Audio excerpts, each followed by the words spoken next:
Bonjour et bienvenue, aujourd'hui j'analyse Fred. Fred il est venu sur un des stages que j'organise sur Bordeaux régulièrement.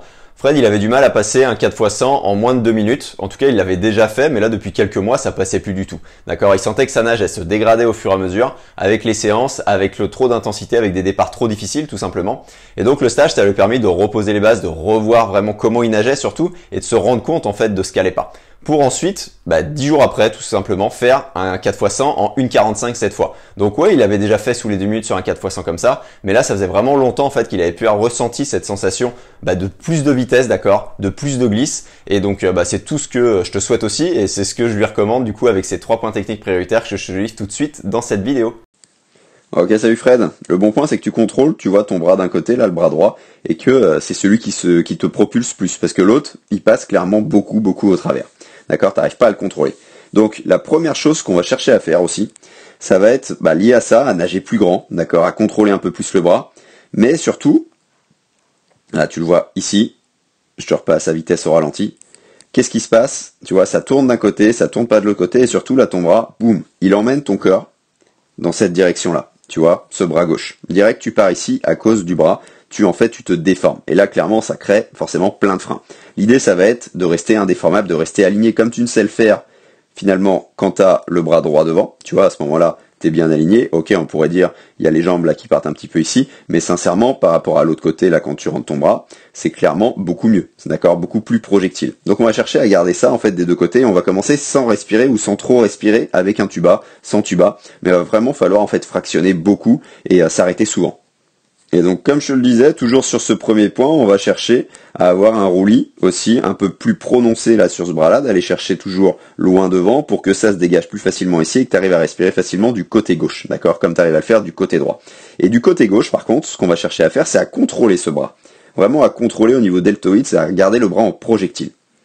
Et donc pour faire tout ce que je viens de dire, rien de mieux que du coup, éventuellement utiliser un peu le tuba, ok, sans problème vu que tu sais souffler dans l'eau, tu sais nager sur de longues distances, et ne pas hésiter en fait à faire des 50, des 25 mètres, en respi 5, en respi 7 temps, exactement comme on a pu faire sur le stage, parce que ça permet de fixer vraiment cet alignement tête, colonne, bassin, de fixer, de garder, de pas respirer, de pas avoir le bras qui tombe, tu vois, mécaniquement, et donc de simplifier en fait tout le crawl et tous les points techniques que tu auras à penser. C'est un point technique par longueur, mais on va en faire au fur et à mesure plusieurs, tu vois, sur la même séance.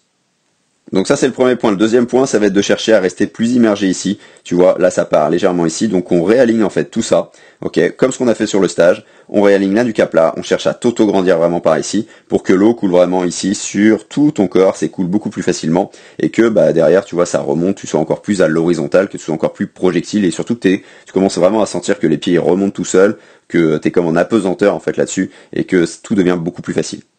Et donc troisième et dernier point, il va être sur ton expiration, parce que tu souffles, oui, tu souffles, mais pas forcément, tu vois, au bon moment et un peu tout le temps. Donc on va chercher à souffler un peu plus fort, d'accord, sur les fins de poussée. On va chercher à trouver le bon volume à expirer aussi, d'accord, le bon volume qui te permet de garder les talons proches de la surface, d'accord, de garder ton horizontalité, et qui te permet d'inspirer rapidement derrière. Et donc faire tout ça, les exercices associés, l'exercice allongé sur le bord, par exemple, est vraiment très bien. On va chercher aussi à aller loin. Tu vas toucher ta cuisse, tu vas avoir le bras au corps, tu vas vraiment aussi gagner en propulsion là-dessus, et surtout aussi gagner en projectile, parce que si le bras il sort un peu sur le côté, attends, je vais mieux voir avec la vue de devant. Yes, donc tu vois, quand tu sors au niveau du bras là, boum, ta main elle touche pas ta cuisse. L'idée c'est vraiment, comme je te disais là, d'avoir le bras collé au corps, la paume de main, le pouce à la cuisse, et là tu es sûr de finir ta propulsion loin derrière, et tu es sûr d'être beaucoup plus projectile aussi. Donc faut le faire vraiment ça des deux côtés, et normalement ça devrait faire chauffer, comme au stage, tu vois, un peu plus les triceps. Et le fait qu'on aura contrôlé, tu vois, ce bras gauche, hop, au lieu de tomber, au lieu d'avoir plein de bulles déjà, il n'y en aura pas, d'accord, oui, il y en aura moins, d'accord, on se prend pas la tête, mais le but c'est qu'il y en ait de moins en moins, et forcément, là, tout ce qu'il doit faire ton bras, en fait, là, tout ce qu'il cherche à faire après, c'est remonter. Donc il n'y a plus vraiment de propulsion où elle est très courte. Et là, vu qu'on l'aura contrôlé, ça sera beaucoup plus poussé en arrière, de l'avant vers l'arrière, et donc en réaction, tu vas avancer beaucoup plus vers l'avant. Donc voilà pour toi Fred, tes points techniques, ça peut faire pas mal, mais on commence vraiment, comme je te l'ai dit, on fixe tout de la tête aux pieds, on se prend pas la tête avec la respiration, ni avec l'expiration, avec l'inspiration pour commencer, et tu vas voir que tout de suite ça va te donner beaucoup plus d'amplitude, beaucoup plus d'appui, et tu arriveras en fait à contrôler ta nage ensuite, même en respirant, ça va être beaucoup plus simple. Sur ce, je te souhaite une excellente progression, je t'envoie tout ce qu'il faut, et je te dis à plus. Si toi aussi tu cherches un crawl vraiment plus en glisse avec un exercice que recommandent les milliers de triathlètes qui l'utilisent en ce moment, l'exercice de la paume magique, je te mets le lien en description, lien vers une semaine d'entraînement offerte avec 3 exercices en vidéo dont la paume magique. Je te laisse découvrir tout ça et je te dis à très vite.